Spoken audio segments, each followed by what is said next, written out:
Meet Sophia, who is 8 months pregnant. Sophia's goal is to breastfeed exclusively for 6 months.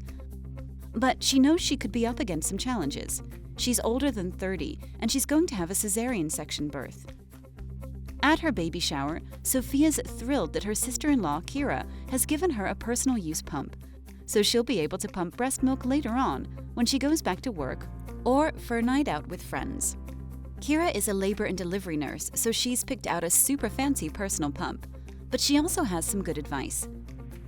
Personal use pumps can be useful once you've established breastfeeding, but in the first few weeks after birth, the hormones in your body, combined with appropriate stimulation of the breasts, is necessary to allow your body to initiate and build good milk volumes for your baby.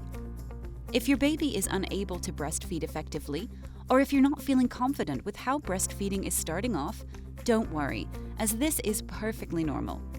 This may be the time to use a symphony pump with initiation technology to ensure you'll have sufficient milk to meet your breastfeeding goals in the future. You can ask for Symphony at the hospital. You can even rent Symphony after you're discharged, so you can pump effectively at home until your baby is able to breastfeed exclusively. A few weeks later, Sophia gives birth to Mia. In the recovery room, Mia is placed skin to skin on Sophia's chest to encourage breastfeeding.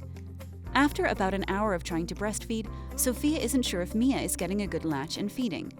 Mia keeps falling asleep.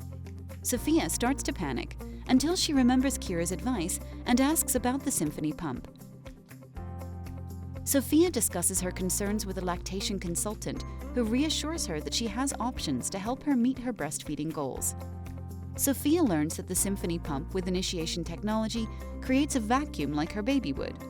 Until Mia is breastfeeding well, Sophia can use Symphony to stimulate her breasts to initiate and build her milk supply.